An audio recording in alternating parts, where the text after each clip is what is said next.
Hello, Wade Cox here, and welcome to the Ski with Wade podcast. I've been involved with this sport of water skiing for over 40 years now. I was fortunate enough to be a professional, and now I'm a full-time water ski coach. Today's guest and I will be talking about water skiing. We'll also be talking a little bit about travel and maybe a little about life as well. Thanks for joining us today. Ski with Wade, Cutmore Road. Well, hey guys, welcome to Ski with Wade podcast and a little Wade's World with a super special guest, guys. My father, Larry Cox. Thanks for joining us, Dad. Good to be here. So we are here in Arkadelphia, Arkansas, sort of my home away from home. I grew up in Prescott, the next exit down the freeway, and our lake was just down the road. So I've got a really cool little studio audience. My mom is here. My little sister, hi Meredith, and then Gabe and Emma, my niece and nephew. So this is super cool for me. My producer, Lisa, said you have to go do a podcast with your dad. So here we are. So Dad, if I understand correctly from my memory, and we're going to test both of our memories today, you didn't grow up water skiing or at the lake? No, did not. Grew up at the farm, sort of? Yes. And is it correct that your first time water skiing was on a date with my mom? Yes. Yes. And so was this at Lake Greeson? Yes, it was. So for those of you, if you've ever been to Lake Greeson, the word's getting out. I've heard, Dad, that people from Dallas and Oklahoma City are starting to buy property there. We had a 45 horsepower Evinrude. Evinrude. And so what was Pawpaw's boat? That was the first boat that I skied behind. That's the one I skied behind. I don't remember the make of it. So that would have been your first boat, because my first one with Pawpaw was the 15 or 16 tri-hull Glastron with about a 75 Mercury on it, or yes. Evinrude. Is that about correct? That was a really fast boat. Blue and white. Blue and white. Yeah. And so I remember I've got listed here in a row, Granny skiing, and I remember Mom skiing. I remember you skiing on a big wide, super wide. Was it a Cypress Gardens? I believe it was. Yeah. The only way we could ski together was we'd have to bank up. So bank hop is, so let's get into some technical details. So this is the way I remember you doing it, and I remember Granny doing it. I remember doing it on your shoulders. Yes. Doing a bank hop. So basically we're talking about sort of an Andy Mapple beach start. Yes. Back foot on the ground and maybe 3 coils of rope. Yes. Give or take. And it was all on the driver, right? Yes, it was. Timing was everything. And Pawpaw was the driver, right? Yes. This is Mom's dad. He sort of had it dialed in. And so it was, I remember Granny Mae's was one, at Greeson on the main cove was one loop down, one loop back, and then she would come to a beach landing. Yes. With the sunglasses on and a ski belt and a big wide wooden ski. Yes, that's what she had. Do you remember her model? No, I don't. No, but she had a Ski Masters yellow belt. Yeah, I remember that. You had one as well, didn't you? Ski in a ski belt? Yes. And so what happened when you fell forward with those ski belts on? It'd go up all around your shoulder. yeah. It was the most whatever technically bad decision ever made was that they allowed these ski belts to go out, because yes, you would fall, tumble, and it would trap you to where now you couldn't breathe and you're trapped underwater. So this was tough guy skiing. So then I remember eventually Uncle Jimmy coming home. This is Mom's little brother, and he was stationed in Vietnam or Thailand, and he came home, and I remember seeing him ski on that wooden O'Brien. And was it at Cowhide Cove, or was it a back of Kirby? It was back at Kirby. At the very back at the left. Was there a little cove down there? Yes. Was there ever a course down there? No. No. Not to my knowledge. No, but I specifically remember him skiing and him making turns and putting up walls of water that I'd never seen before. I thought he was the best skier in the world. Yeah, pretty much. Yeah. And as far as on Greeson and we'd been to DeGray a little bit. We were getting ready to start going to DeGray, but so I've got sort of listed next here. I did this 2 things. I did this sort of distance record. I skied, by this time maybe we had our first boat, an Invader. It was a 18-foot Invader. Red and white metal flake. Red and white. It was gorgeous. It was. But was it like about a 165 horse Merc? Inboard. Inboard. Yes. Inboard, outboard. Yes. Really cool boat. And so where was it that I skied so long? I skied one, I don't know if it was, maybe we had already been going to DeGray, but I did that one day when I just skied for hours. Mom, do you remember that? That was at DeGray. Was it at DeGray? Because Granny May had started camping there because we'd always gone to Greeson, to Kirby, or to Cowhide Cove. Yeah. And she wanted us to start coming up there.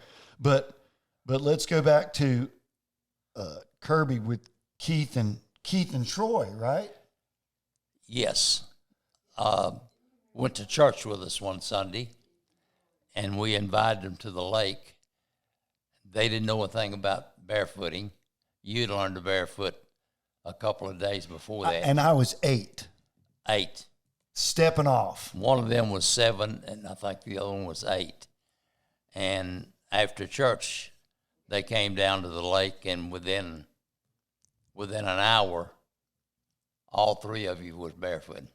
Well, Mom's got a picture of it somewhere. Yes. Yeah, no, it was good. Because we each probably took at least a face plant or 2 before all of us could sort of get it timed correctly and make it happen. Yes. So let's go back to one more highlight of my childhood. There was I mentioned you call it the bank hop, and that's the standing beach start. So I did it on your shoulders. Yes, we did that. And do you remember me crashing on the way in? I do. So tell us what happened. I guess Pawpaw or Granny May was driving, and you was on my shoulders, and I came in, and I don't think I had enough speed to get to the bank, and we just went face forward. Yeah, I remember I didn't want to ski after that. Is that correct? That's correct. Yeah, that was a traumatic experience. How old was I? 7 or 8. Yeah, that's a big fall from top of 6'1", yeah, on top of a ski. Yeah, that was a big fall.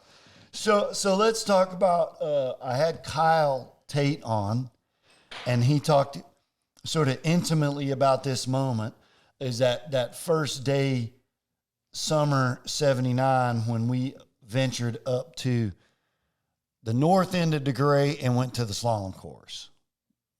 I remember that. We were in the Invader. Yes. And so tell us about it, who we met and how that sequenced out.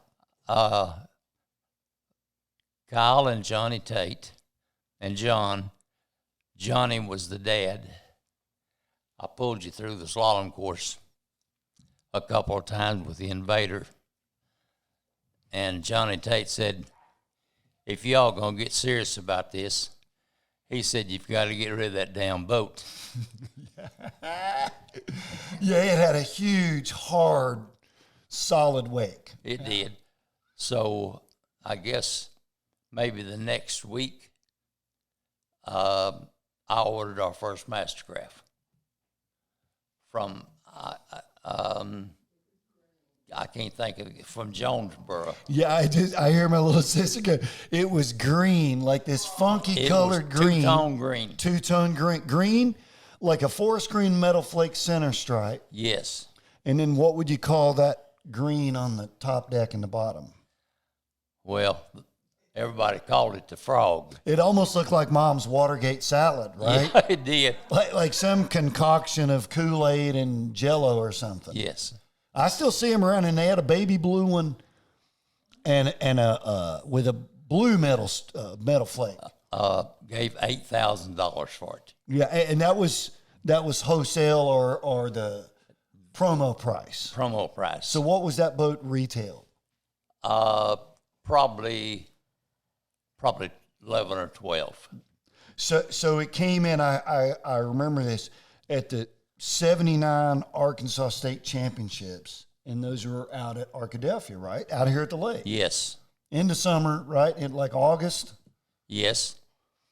And at that point, maybe I've said this before somewhere along the way, I really thought that was the biggest water ski tournament in the world. It was at that time. Yeah, the Arkansas State Championships on Lake DeGray. Yes. Yeah. So from there, we eventually, I got next listed here, KYD. Because we went there into summer '79, correct? KYD was, it was not the end of the world, but you could certainly see it from there. Yeah, so you drive on the river through Dallas, hang a left, and then drive out into what we would call the bottoms. Yes. The river bottoms. And so I still remember pulling in the Saturday morning, and the first thing we saw was Chip Chipman's Mastercraft and the Suburban stuck. Yes. And that's the first time I was... It had rained all day Friday, I think. Yes, and the whole place had sort of flooded out, as river bottoms do. Yes. And I remember we parked and got out, and I'd never experienced Texas oil mud before. But I couldn't have walked 3 steps, and both shoes, the soles of my shoes had a 1.25 inch of black mud stuck to them. Yes. And then I returned back to the car, and I thought, boy, this is going to be a long weekend. That was the first time we met Ken White. We met Whitey. We met all the KYD crew. Kendrick sent me a little note the other day. He saw my Camille Duvall podcast. And so, yeah, it was interesting that we get exposed to that, because by summer 1980 now, we had that new Mastercraft, and I'd already spent all winter long sitting in the garage in the boat. Yes. You remember that, Meredith?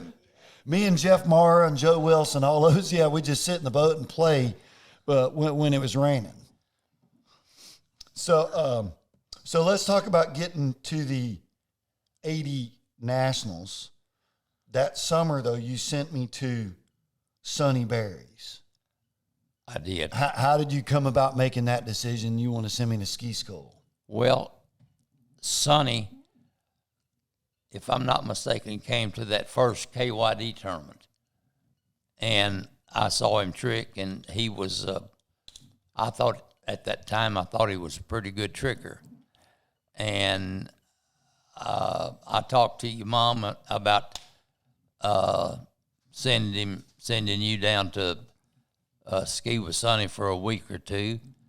Down at Seguin. Gonzales on the what river was that? You know, it may have been the Seguin River. I'm not sure. But anyway, somebody send us a message when you're watching this. There was a bunch of real good water skiers at that time that was down at Sonny's. So let's talk about that, because I remember calling home, and did you drop? Is this the one where you bust me to with the quilt wrapped around my? That's correct. Ski bag. Do you remember that, Mom? Oh, I do. What was it? Green and purple. Green and purple spread, and we had your helmet up on. It was actually a bedspread. We would put the jump skis, the slalom skis, belts. Well, a bedspread, you have to understand from where we're from L.A., from lower Arkansas. We didn't know what a comforter was. No duvet cover. No, man, it was a bedspread. And you kept the same one your whole life, right? Like Granny Mae had that same one for my whole childhood into my adulthood. So I had a bedspread as my 3-event bag wrapped in duct tape. Yes. Was it Continental Trailways or maybe Greyhound? Greyhound. And Dallas. In Dallas. And y'all shipped me Dallas to Austin. Yes. And then Sonny or Mike Ferraro. Mike Ferraro. Picked me up. Yes. So, all right. So, facts are straight. So, because it was the next year when you dropped me off at the Austin Aqua Fest. At where? Austin Aqua Fest. Yes. Okay. So we'll get to that. So that week in 1980 or 2 weeks maybe that you sent me there, I saw John McLeay. Yes. He was coming in for the Texas record, which was actually held at KYD, and then the Mercruiser Jump Classic, which was this big, huge cash prize jump. It was actually on like ABC Wide World of Sports back then. So anyway, this sort of week in Texas, I saw John McLeay run 38 off. I had no idea who he was. And then they showed me a picture of him in the magazine, Joby. Mm-hmm. Yes. And then he ran the old ski nautiques with that eye with the thing sticking out. He ran 38, and then they wrapped it around the pylon 6 times.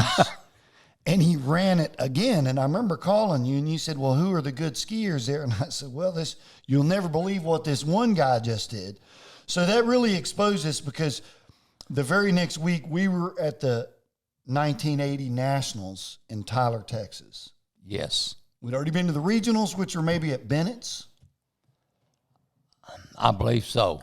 So do you remember sort of arriving there at the Garden Valley Country Club in Tyler and seeing just how big the event was? I do remember that very well.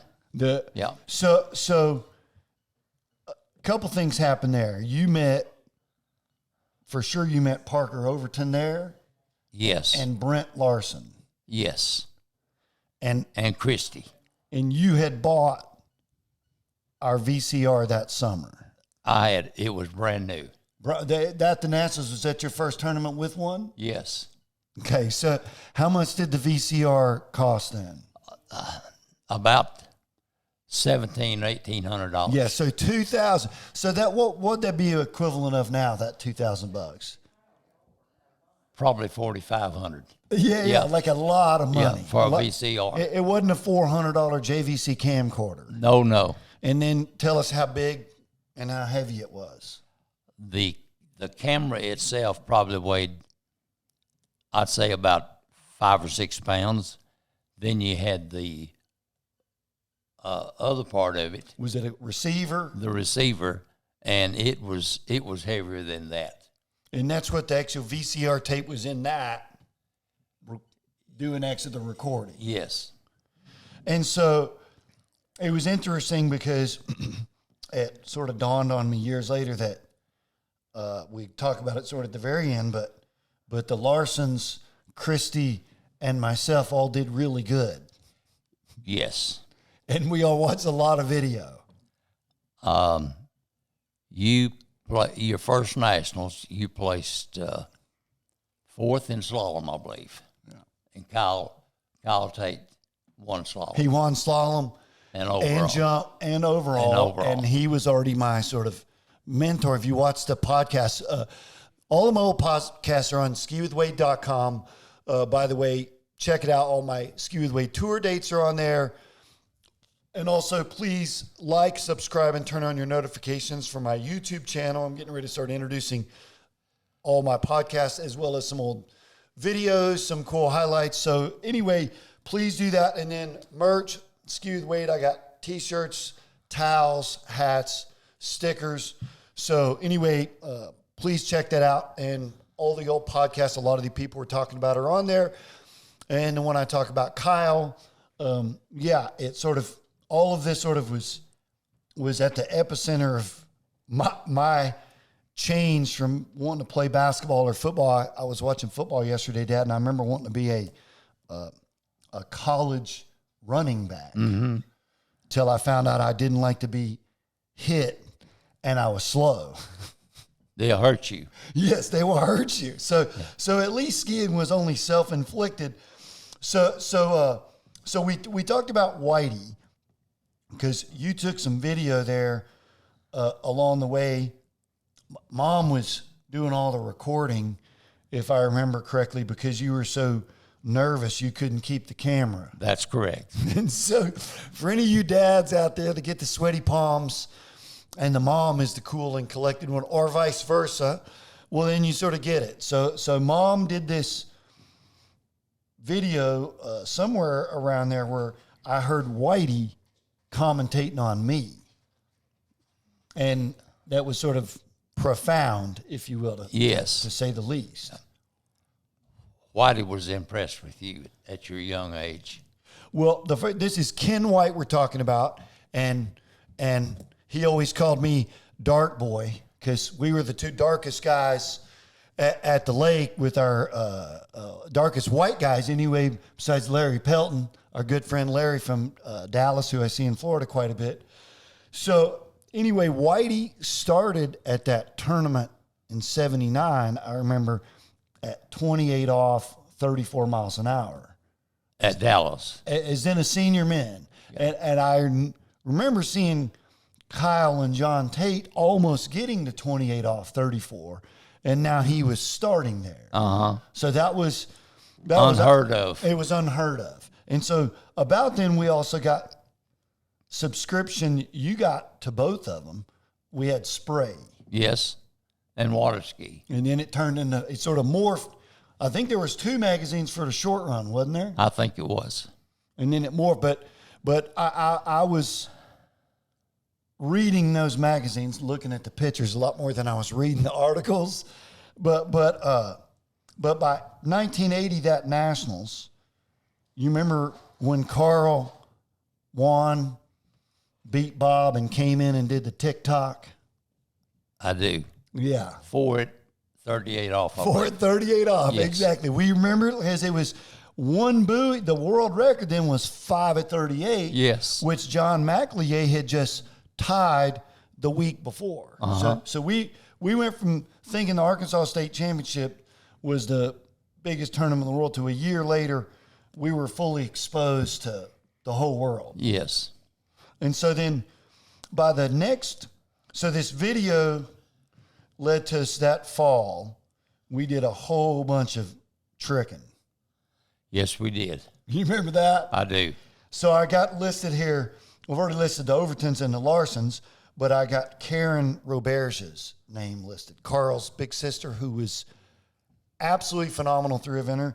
But I got listed beside her name, reverse toe wake back-to-back. That's right. Yeah, you remember that? We worked on it for a week. Yeah, I'd already learned toe back, toe front, reverse toe back. But you sort of set the sights on, and with Sonny's direction, that's what I had to learn during the fall. Yes. Was ultimately, which meant I had to learn the first toe wake back-to-back before I could do the one coming in. Yes. And so then... that year you went from about, I want to say maybe from 3,000 or 3,500 to about 5,000. Well, okay, so at 80 Nationals, my PB was right around 15 to 1,600. And a year later, it was 4,600. Yes. So and it was because of that, basically that goal of getting to that one trick opened the sort of can of worms. But I want to take back to that fall also. You had your goal set. I noticed I said his goal because I was 10, not really setting my goals in life, but you wanted me to learn this toe 5 back out of what we called the suicide rap. Yes. No, don't want to degrade it or say a bad word here, but that's what they called it because all the Russians and the Eastern Europeans were actually rapping into it the wrong way. because there was a Russian, Natalia Rumanseva. Remember her? No, I don't. She could do a toe waco wrap in going out, and then she could wrap in to the toe 7 wrap. Okay. And so you were highly intrigued by this. So fall 1980, we go down to Houston for a 3-round trick tournament. Yes. And it was cold and windy. It was. And On the river. on the San Jacinto River with the Watergate Ski Club. And so you wanted me to start with the toe 5 back, my brand new trick that I'd made that week maybe 10 times. Uh-huh. Right? Yes. Do you remember what happened over the weekend? I believe you nailed it every time. No. That's the way you remembered it. So do you remember I goose egged the first round? Okay. Or 2. We fell on the first trick, my new trick, and you were in the boat penning, and you said, settle down, let's try it again. And I fell on it again. You remember this now? Well, that's all right, because I do vividly. Then I'm not sure if I did it again the second round. I think I did. I think I goose egged again, or maybe I made it once, 1 out of 2. But finally, the third round, I actually made it the first try. First time. So I put on social media every once in a while. I'll put up one of those memes or whatever, and it was one from Michael Jordan saying, I failed so many times, that's why I succeeded. And so that I remember specifically failure. And then the other one, back to that reverse toe wake back-to-back. Do you remember the day all of a sudden I went out the day before a tournament and I couldn't do it? This was practice up at the Gray. Way down on the end by the Girl Scout Yes. camp. You remember that? Yes. How many times did I fall on it? You lost it. So how many times you reckon I fell, and for how long? Probably 12 or 15 times. Probably the better part of 45 minutes. On exactly the same fall at the same place. Yes. Your Yeah. ski sets was long and hard. So was this similar to my piano recital that I walked out on? You remember that? I do remember that. Yeah. So Mom's laughing and shaking her head. So I had a mental block. I was maybe 9 or 10 years old at a piano recital. Your first piano recital. And last. And last. And so I remember the instructor said, well, that's okay, Wade. You just start over. And I said, all right, that's a good idea. And I started over. And I got the exact same note. Missed it again. Blackout. So maybe that's why I still wear a black shirt now, to remind myself of that. So third try, same thing. And then what happened after that? You got me there. Mom, do you remember? Meredith nailed it. I got up and walked out of the church. Oh, I remember that. We were at the First Baptist Church in Preston. Yes. And I was like, I'm never going back in that church again, and I'm never going to play the piano again. You folded your music, got off the bench, and never missed a step. And that's before anyone locked their car, so the car was open. So you probably knew where I was at in the back seat. Yeah. So anyway, I was back to this reverse toe wake back-to-back, and it was one of those sort of mental things. I had to suck it up buttercup because it was the fourth trick in my run. Toe 5 back, toe back-to-back, reverse toe wake back, 5th trick. And so anyway, so I suffered through that. And so I guess that was kind of like the perseverance, like our free throw shooting contest. Yes. So right about that time, I'd already had the blue and white basketball. Yep. Remember that one? I do. And so how many free throws did we shoot with Meredith over there? Well, you and I would shoot 10 each. And we normally always made 8 or 9, sometimes all 10. And then you just keep going. You're in Yes. the right to keep going. Yes. I never made it to 100. Did you ever make 100? No. I made it to 92 once. But I'd make it to the mid-50s quite a bit. Remember that? Yes, I did. Yeah, and then my tantrums were similar. I had a podcast with my good friend Tommy Phillips about my struggles mentally, even into my early 20s, about sort of gaining a harness on that. So let's talk about the next thing. Finally, we get to the point where you're ready to ship me off, I guess, and you ship me to Texas for the summer of '81. Well, yes, to Sonny, but I had asked you the year before at the finals of the '80 Nationals in Tyler. I says, "Would you like to do that? What Kyle done, just won the Nationals," and you said, "Yes, I would." And I said, "Well, I don't have the training or whatever to get you to do that.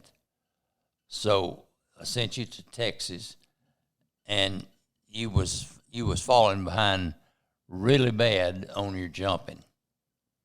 So I called around, and I sent you to Carl's for a week.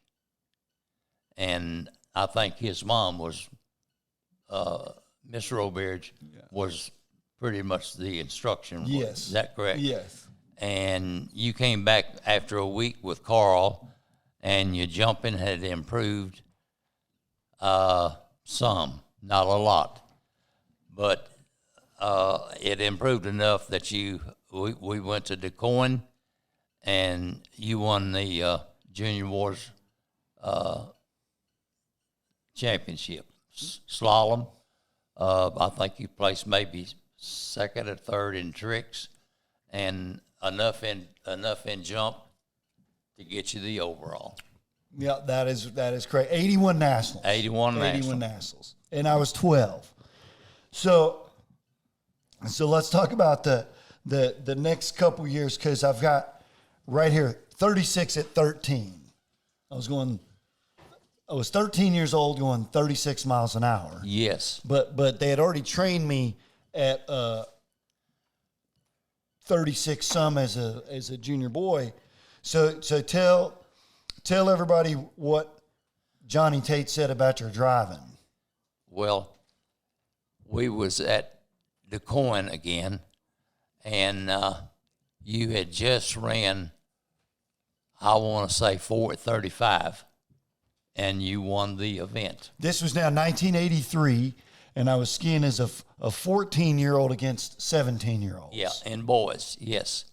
You won the event, and there was myself and Ralph Armstrong, Buck Brandon, Chip Chipman, and probably a couple of more on the bank. And Armstrong says, "What's the best he's ever run?" I said, "That's it right there." My PB, I think, was 2 at 35, maybe before that. Yep. I said, "That's the best he's ever run."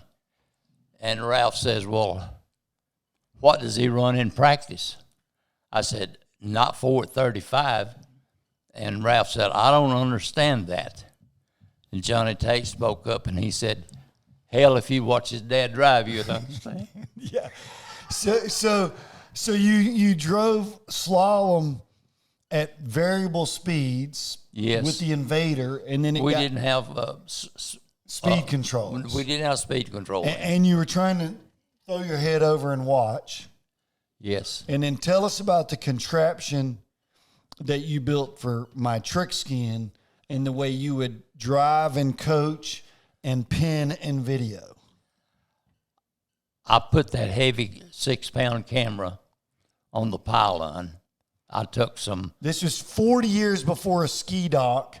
Dad, you welded it, right? No, I took radiator clamps and clamped it to that pylon, and really tight.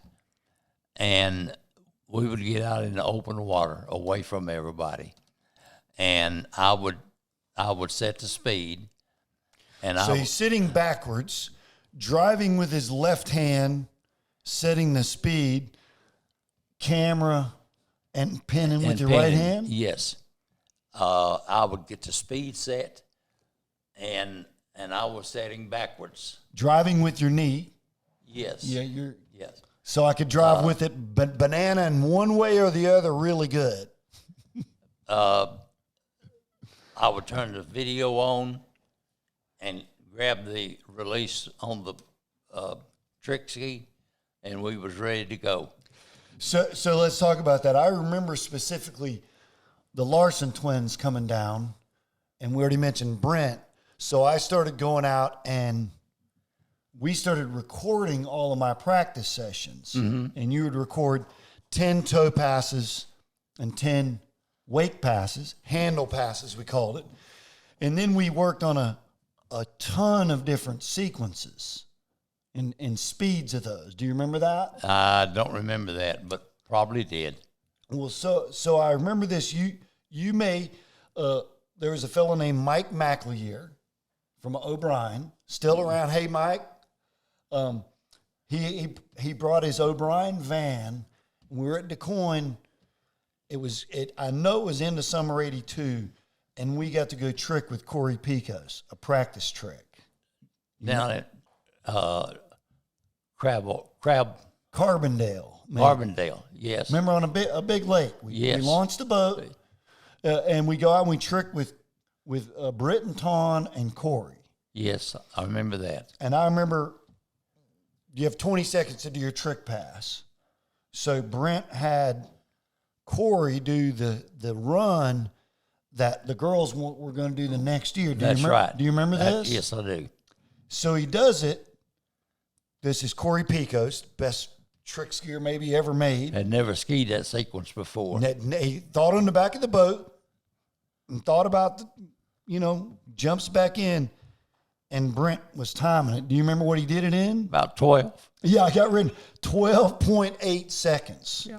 And so Brent couldn't believe it and said, no, you got to do it again, man. There's no way. Yeah. And he did it pretty much exactly the same. So then that we were once again now exposed to, you've got this video camera, and that's where my scores were just sort of going up and up because of basically this inside knowledge we were getting.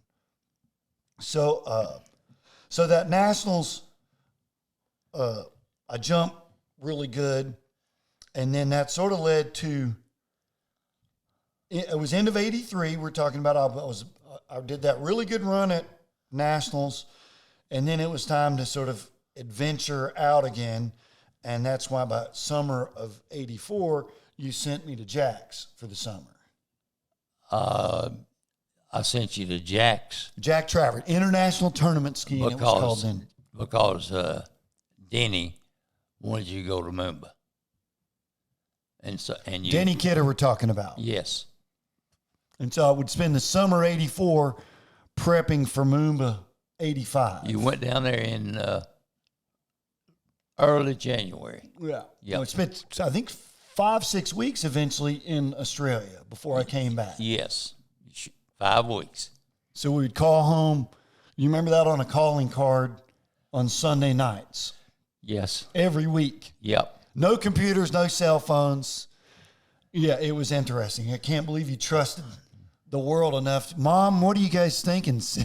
This is now by the time I'm 16, you guys are sending me to Australia for 6 weeks. And I'd already moved at this point to Florida to prep for the winter. Yes. Which was tough. That's right. Yeah. I remember leaving school and, yeah, leaving. I left almost at the end of basketball season, 10th grade, to go to Florida. That's right. To get ready to go to Moomba. And you skied you had a hardship schedule at Florida. That's what they called homeschooling now. Then we called it correspondence, was basically I just did enough. I passed a test. Yes. Without going to class and without doing all the homework. Is I basically just passed the test. So it was interesting because now I remember after the first week at Jack's that summer in '84, I did my Wednesday night or my Sunday night call, and you asked me who the good skiers were, And I said, everybody. Everybody. Yeah, they all are. Because then it was a big score to run 35 off, and everybody could do it. You know, even guys from Israel, Yuval Lasowski. Yeah. You guys was running 35 off. So I was exposed, to say the least. So let's fast forward to summer 85. And remember when I skied team trials? I do. And I was 16, and I was getting really dialed in tricks. You ran 2 runs in tricks, 8,040. At that time, that was good enough to rank as the top 10 in the world. I think I was 9th that year. That's correct. Yeah. And most of the folks that was ahead of you was trick specialists, Corey and Tori, and the guy from England. I can't think of his name, but I think Sammy was ahead of you, and I think maybe Carl was ahead. And Sammy and Carl were unbelievable trick skiers, weren't they? So they were. Yeah. So let's talk about that.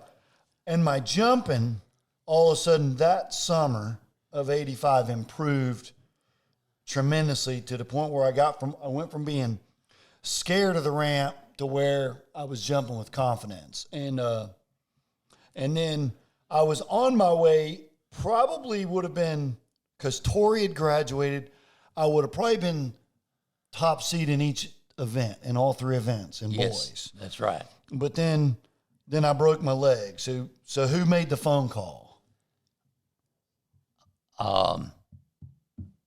Was it Jim Massey? Jim Massey from Montgomery, Alabama. Yes. Your mom and I had been to Florida 3 of the 4 past weekends. And I said, we just can't go down for this one. I said, I need some rest. So Jim called me Saturday afternoon about 2:30 or 3 o'clock. And he said, how's it going? I said, well, okay. And he said, well, we're at McCormick's. Wade has just skied today. And I says, how did he do? And he says, well, Wade took a bad fall, and he is in the hospital. I says, where at? And he says, well, he's at Tampa General, which is about roughly 20 miles from McCormick's. I said, okay, how bad is it? He says, well, I really don't know. And I guess that's the first time that Jim Massey had ever lied to me. Yeah. Sorry, Dad's going to get emotional and get me emotional. So, yeah, it was a very emotional time because, I remember laying in that stupid lake before they cut my, they left me in the jumpsuit until I got all the way down to the hospital. And then my leg was blowing up. And I remember I let them cut the jumpsuit off willingly because, remember, I was sponsored by Eagle then. Yes, from Houston. And I knew I could get another wetsuit. Yeah. But I had borrowed my roommate's board shorts, Brett Thurley, who was eventually be the best man in my wedding. So I had borrowed his board shorts. They were blue and yellow. Do you remember them? Yeah. Blue at the top, maybe yellow at the bottom, and they were Quicksilvers, and they were totally cool. And the doctors cut off my suit, my jumpsuit. I said, yeah, no problem. And they get the scissors out to cut off my shorts. I was like, y'all got to pull them off. Well, they couldn't because my leg swelled up so much that they couldn't get it off. So I had to slide the scissors in there. So by the time Brett came over, when I'd sort of sobered up off all the morphine, that's the only thing he could do is tell me how pissed he was that I took his stupid board shorts, He was so mad. He's like, man, those are my good luck shorts, mate. So yeah, that was a really traumatic time because it sort of I went from being that all the magazines had called me the next Carl, I was the up-and-comer, to where 86, 87 was some real slow time. So you took me later, what's really made the summer, though, you took me to Shreveport almost right away after I came home from the hospital. Yes. You remember that? Yes, I do. And we ate did we eat a bunch of donuts? I ate a dozen donuts and a gallon of milk for breakfast. Were we in the blue van? Yes. The blue silver van? Yeah. So, yeah, we were being the Griswolds before the Griswolds were invented. So, yeah, it was neat because I got to go to the Pro Tour, and that was sort of motivation to get back. And then you eventually said to me, like the night before the Nationals were going on in DuQuoin, Illinois again, you said, hey, you want to go? And we jumped in the van and took off. Yes, we did. And Mom, you went as well, right? She did. Yeah, because I remember John Massey was scared to jump. Yeah. Because I was on the bank with broken leg, and John's older brother, Big Jim, or they called him Little Jim, the year before had put a ski through his face. And Mom, do you remember how scared John's mom was while he was jumping? He passed at the regionals all 3 jumps. Passed. This is at the 85 regionals. He passes all 3 jumps, but he's already qualified for the Nationals. And he goes to the Nationals, and he passes 2 jumps in a row. You remember that? Yep. And he took his 3rd jump, and it was enough to medal, because I saw a recent picture of him on the podium, and it was Justin Anderson was on the 1 jump, and there was John Massey and J.D. Wiswall beside him. And so it was sort of a moment of sort of, reflection. I was like, man, I should have been on that podium right there, but instead I was on the beach, and I weighed 183 going in. What did I weigh when I got out of the hospital? About 140. 145, maybe, something like that. So, yeah, it was so let's go back to 2 sort of moments that I recall. I got my little sister sitting right there, and I'm going to rip on Dad here because I won't say he was cheap, but I'm going to say he was a little tight. So instead of getting the hotel on the Friday night at the tournaments, and we were isolated sort of in southwest Arkansas, so we were going to Dallas, Jackson, Mississippi, Houston, sometimes Oklahoma City. So Dad would get us up at 1:30, 2:30 Saturday morning and get us in the Honda, or maybe then we had a Volkswagen Dasher station wagon. At that time, we had that new Lincoln. Now that was 78 and 79. The next one was the red Honda. That became my car eventually. That's right. So I've got written here, and I know I've spoken about this once before, toast and grape jelly music. And Meredith's just laughing. She's like, oh my gosh, because we would get in the car, and I owe my little sister my whole life because she would give me the back seat, and I'd get to sleep across, and we had pillows, Winnie the Pooh sleeping bags. Is that correct? With our, maybe a Superman or whatever, superheroes pillowcase, and Meredith would sleep on the floor, and we would listen to Crystal Gayle, and who else? Lee Greenwood, Neil Diamond. So forever, every time I hear any of those musicians, it's toast and grape jelly music. Sorry, I think that's on my dad there. So let's sort of jump here, and we're going to be finishing up soon.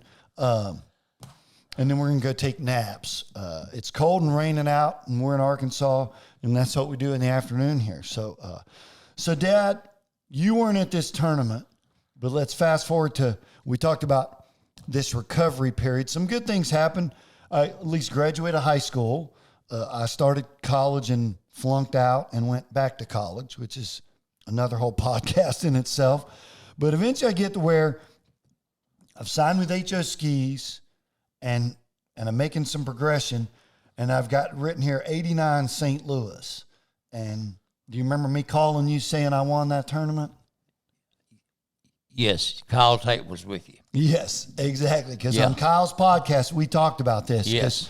Because Kyle had quit skiing and was a high school football All-American. Yes. And now he's sort of getting back into water skiing. And we drove back from St. Louis to I think Johnny and Sandy's house before we came and saw y'all. That's right. And we were in his mom's 300ZX that became his. And we were so beside ourselves that I'd won the tournament, and he was my best buddy, and we just couldn't believe that we had done that. So I want to say thank you for that, Dad, because you were there with the Wilsons 5 years later when I won it again. 92. 94 it was. Well, 94? I don't know. We had just bought our first motor home. Exactly. You were in the GMC. Yes. Yeah, and it was sort of became this special deal because I started staying with you guys on the road at some of these places, and they treated me like a king. They gave me their bed in the back of the bus. You was in a runoff with Andy. With Maple. Yeah. Andy Maple. Yeah. And so just before that, though, I've got listed here 93 Cypress Gardens. So let's go back to when you had the Blue Mercury and you had a little tow behind camper. 20 foot. And you took us to Cypress Gardens, and I remember them in the yellow Speedos doing the beat starts. Yes. And you had me skiing around the boat. Yes. Barefooting. Yes. All because of the Cypress Gardens show. That's right. Correct? Yes. What else are we doing? I know when we get up Lake after you do your sessions, and we go back to the trailer, you would ski around constantly, ski around the boat. Oh, well, and I remember we skied on a saucer with Granny Mae. Yes. We'd put a chair on it. We rode air mattresses. Yes. We sort of did everything as far as developing our balance. Hey, our studio audience is taking off. They're all going to ball practice. Thank you, guys. So we're running over our time here, Dad, so we're going to finish up soon. So let's talk about a couple things here before we wrap up. One of the most special tournaments in the entire world back in the old days, it sort of set pro water skiing in a different direction, was Shreveport, Tournament of Champions. Yes. So the week after my 89 St. Louis victory, I finished third there. Do you remember that? That's Shreveport. Got on the podium. Behind Andy and Carl? Shaylander. Okay. Michael Shaylander. And so I ran 38 there, and that was the first time I'd ever run it in a pro tournament. Made the podium, and so it became a unique deal for all the people locally. The Shreveport tournament was my home tournament, and remember the Shade Tree? Yes. And David Stamps, Terry Eberhardt, they were local promoters, and they sort of reserved my mom and dad, my grandma, my grandpa, both my sisters, my big sister, Stephanie was there as my biggest fan. And so it was a really unique deal. A whole bunch of my high school friends would come and watch.